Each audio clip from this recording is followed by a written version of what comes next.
नमस्कार। स्वागत है आप सभी का आज की हिंदी व्याकरण कक्षा में। पद परिचय का अध्ययन हम शुरू कर चुके थे, जिसमें विकारी शब्दों की जानकारी हम ले चुके हैं और अविकारी में क्रिया विशेषण के बारे में भी पढ़ चुके थे। आज की वीडियो में हम जानेंगे अविकारी के अन्य भेदों के बारे में। तो सबसे पहले जानकारी लेते हैं संबंध बोधक अव्यय की। संबंध बोधक अव्यय होते क्या हैं? सबसे पहले परिभाषा जान लेते हैं। वे अव्यय शब्द जो संज्ञा या सर्वनाम का संबंध वाक्य के अन्य पदों से बताते हैं, उन्हें संबंध बोधक अव्यय कहते हैं।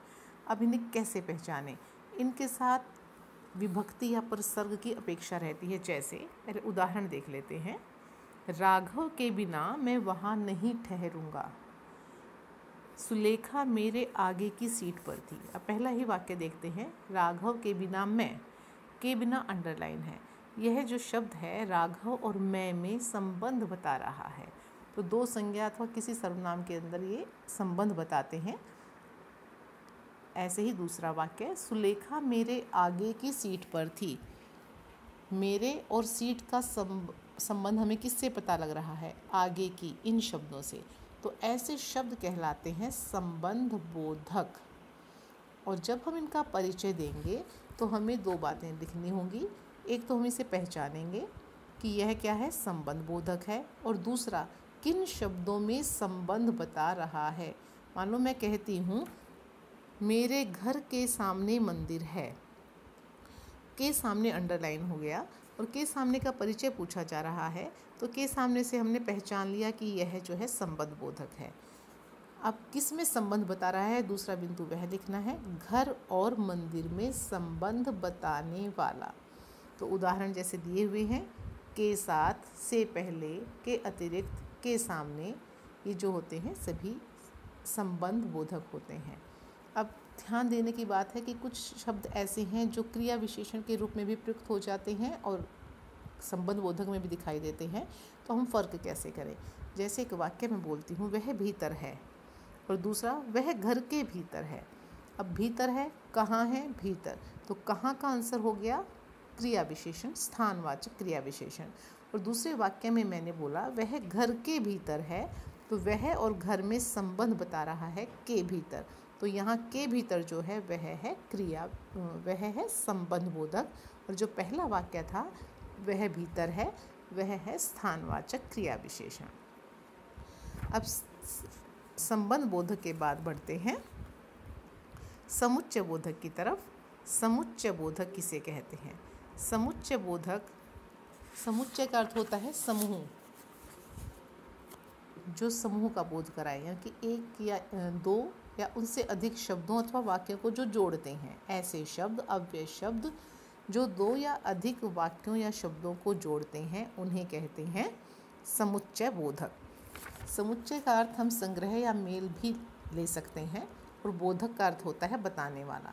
जो संग्रह, मेल या समूह का बोध कराए वह होता है समुच्चय बोधक। जैसे प्रियंका और श्रेया फिल्म देखती हैं। प्रियंका, श्रेया, ये दोनों संज्ञा शब्द हैं। इन दोनों को किसने जोड़ दिया? और शब्द ने जोड़ दिया। तो और जो है जोड़ने वाला है, इसे योजक भी कहा जाता है समुच्चय बोधक को। तो समुच्चय बोधक क्या हुआ? और। नीचे वाला वाक्य देखिए, रजत को बुलाओ क्योंकि मुझे कुछ काम है। इसमें शब्दों को नहीं जोड़ा क्योंकि ने, इसमें इसने उपवाक्यों को जोड़ दिया। कौन से? रजत को बुलाओ, मुझे कुछ काम दो। इन वाक्यों को जोड़ दिया है। तो शब्दों या वाक्यों को जो जोड़ते हैं उन्हें कहते हैं समुच्चय बोधक। अब है समुच्चय बोधक के भेद। अगर समुच्चय बोधक है तो उसके भेद भी बताने होते हैं। तो पहला भेद है समानाधिकरण समुच्चय बोधक अव्यय, दूसरा होता है व्यधिकरण समुच्चय बोधक अव्यय। तो सबसे पहले जानते हैं समानाधिकरण किसे कहते हैं। वे अव्यय शब्द एक सी स्थिति वाले, जिनका अधिकार एक जैसा हो, कोई कम महत्व का या अधिक महत्व का नहीं है, एक सी स्थिति वाले दो या दो से अधिक मुख्य शब्दों, पदबंधों अथवा वाक्यों को जोड़ते हैं, उन्हें समानाधिकरण समुच्चय बोधक कहते हैं। जैसे भी पहला वाक्य हमने यहाँ पढ़ा था, प्रियंका और श्रेया फिल्म देखती हैं। प्रियंका और श्रेया दोनों देख रही, दोनों का समान महत्व है। या राम पढ़ता है और मोहन खेलता है, तो राम के पढ़ने और मोहन के खेलने का दोनों का समान महत्व है, एक जैसी स्थिति वाले वाक्य हैं। तो ये हुए समानाधिकरण समुच्चय बोधक। तो समानाधिकरण समुच्चय बोधक संयोजक भी होते हैं, संयोजक अर्थात जोड़ने वाले, विभाजक यानी कि बांटने वाले या विकल्प देने वाले। इसके अलावा विरोध दर्शक भी होते हैं, आपस में विरोध दिखाने हैं। जैसे मजदूर मेहनत तो करता है परंतु मेहनताना नहीं मिलता, या फिर परिणाम दर्शक रिजल्ट आए, आरिफ शांत होकर बैठो वरना बाहर निकाल दूंगा, वरना मतलब नहीं तो ऐसे शब्द जो सभी हैं समानाधिकरण समुच्चय बोधकों में आते हैं। तो चाहे वो शब्दों को जोड़ें चाहे वाक्यों को। अब अगर ऐसे शब्दों का परिचय आता है तो हम क्या लिखेंगे, जैसे राम और श्याम मित्र हैं, मान लो वाक्य है, तो राम और श्याम मित्र हैं और अंडरलाइन है, तो और का परिचय हो गया पहला पॉइंट समानाधिकरण समुच्चय बोधक अव्यय, एक बिंदु ये हो गया। तो दूसरा बिंदु क्या है, जिनको उसने जोड़ा है, चाहे शब्दों को जोड़ा हो चाहे वाक्यों को, राम श्याम शब्दों को जोड़ने वाला। तो परिचय में 2 बातें लिखेंगे। ऐसे ही व्यधिकरण है, व्यधिकरण में क्या होता है, व्यधिकरण समुच्चय बोधक उपवाक्यों को जोड़ते हैं, ये शब्दों को नहीं जोड़ते, ये वाक्यों को जोड़ेंगे। एक या एक से अधिक आश्रित वाक्यों को प्रधान उपवाक्य से जोड़ने वाले शब्द होते हैं व्यधिकरण समुच्चय बोधक। जैसे यदि विदुर मेरा कहना मान लेता तो न पछताता। अब विदुर मेरा कहना मान लेता को किससे जोड़ा, यदि और तो ने क्या है, इसको न पछताता से जोड़ दिया। तो एक इसमें मुख्य है, दूसरा आश्रित है, कि एक की क्रिया दूसरे पर आश्रित होती है। मान लो मैं कहूँ, मैंने कहा कि पुस्तक खोलो, अब की योजक हो गया, इसने 2 हिस्से जोड़े, कौन सा, मैंने कहा और पुस्तक खोलो। अब पुस्तक खोलना किस पर आश्रित हो गया, मेरे कहने पर। तो मैंने कहा पुस्तक खोलो वाक्यों को उपवाक्यों को जोड़ने वाला। अब आश्रित है इसलिए इसका नाम भेद हुआ व्यधिकरण समुच्चय बोधक अव्यय।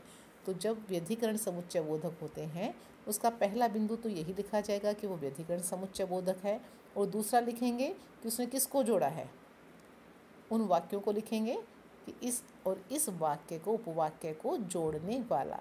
इसके प्रायः शब्द होते हैं पहचान के, कि, क्योंकि, यदि, तो, यद्यपि, तथापि, जब, तब, जैसे आदि।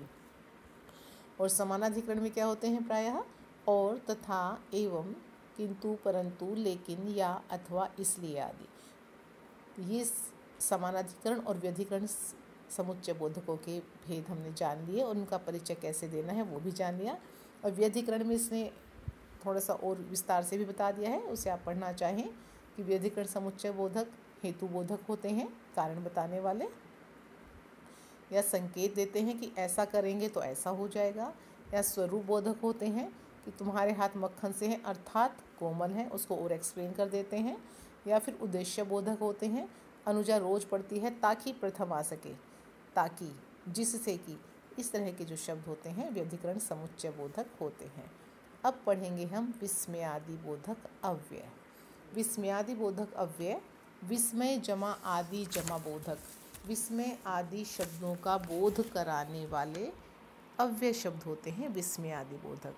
ये कैसे शब्द होते हैं, जो अचानक मुंह से निकल जाते हैं, वाक्य के आरंभ में जुड़ते हैं और इनके बाद चिन्ह लगता है विस्मयादि बोधक चिन्ह, जिसे आप एक्सक्लेमेटरी साइन भी इंग्लिश में कहते हो। जैसे देखिए, हैं, अरे, ए, इन सब के पीछे चिन्ह लगा हुआ है, इसी चिन्ह को कहते हैं विस्मयादि बोधक चिन्ह। तो पहले परिभाषा देख लेते हैं। वे अव्यय शब्द जो विस्मय, हर्ष, प्रशंसा, संवेदना, घृणा, तिरस्कार आदि भावों को व्यक्त करते हैं उन्हें विस्मयादि बोधक अव्यय कहते हैं। अब इनका परिचय जब आता है तो हमें किन किन बातों का ध्यान रखना है। जैसे वाक्य है, तुम्हें वहाँ, ये है वाक्य, इसमें मैं बोलती हूँ, वाह क्या छक्का लगाया है, शाबाश, आगे भी इसी प्रकार के अंक लाना। इनमें देखो वाह और शाबाश, ये दोनों शब्द, इन शब्दों के पीछे विस्मयादि बोधक चिन्ह है। एक तो हम इस चिन्ह से ही पहचान लेंगे कि ये विस्मयादि बोधक अव्यय है, एक बिंदु तो हमें पता लग गया यह है। और जो दूसरी बात हमें लिखनी है वह लिखना है भाव, कि भाव कौन सा है। जैसे वाह प्रशंसा का, खुशी का भाव कि हम खुश हो गए, तो खुशी में ऐसे शब्द होते हैं, अगर हम कहें आह तो ये दुख का भाव हो गया, छी घृणा का भाव हो गया, सावधान चेतावनी का भाव हो गया। तो इन भावों को हमें ध्यान में रखना होगा और दूसरा बिंदु 24वें आदि बोधक अव्यय के परिचय में देना होगा, वो ये भावों का हमें नाम लिखना होगा। तो ये इसमें भाव दिए गए हैं। 5वां शब्द है जो अविकारी है, उसका नाम है निपात। अब निपात कहते किसे हैं? निपात का दूसरा नाम होता है अवधारक। ऐसे शब्द जो किसी शब्द या पद के पश्चात लगकर, उसके बाद लगकर उसके अर्थ में विशेष बल देते हैं, अवधारणा देते हैं, इसी कारण इन्हें अवधारक भी कहते हैं, उन्हें निपात कहते हैं। जैसे ही, भी, तो, तक, मात्र, भर, ये जो शब्द होते हैं ये निपात होते हैं। अब पहचानेंगे कैसे, इनका परिचय देते हुए हम क्या करेंगे। जैसे सचिन क्रिकेट ही खेलेगा, अब ही शब्द ने क्रिकेट पर बल दे दिया। ही शब्द हमने पहले पहचान की कि यह निपात है। ही ने बल दिया क्रिकेट पर बल डालने वाला, दूसरा बिंदु ये लिखा जाएगा। राहुल भी अच्छा खिलाड़ी, यानी कि बहुत सारे खिलाड़ियों की बात हो रही है, उसमें राहुल की बात है कि वह भी अच्छा खिलाड़ी है। तो इस तरह हमें देखना कि उसने किस शब्द पर बल डाला है। अगर मैं इस पहले वाक्य को ये कह दूँ सचिन क्रिकेट खेलेगा ही, सचिन क्रिकेट खेलेगा ही, तो ही खेलने पर बल डाल रहा है, यहाँ क्रिकेट पर बल डाल रहा है। और इसी वाक्य को यदि मैं इस तरह से कह दूँ सचिन ही क्रिकेट खेलेगा, तो ही जो निपात है वह सचिन पर बल डाल रहा है। तो निपात के परिचय में यही दो बातें लिखी जाएंगी कि एक तो शब्द है निपात और दूसरा इसने किस शब्द या पद पर बल डाला है। तो इसी के साथ हमारी अविकारी शब्दों की पहचान और उनके परिचय में कौन सी बातें बतानी हैं वह पूरा होता है। अभ्यास के साथ मिलते हैं अगली वीडियो में, तब तक के लिए धन्यवाद।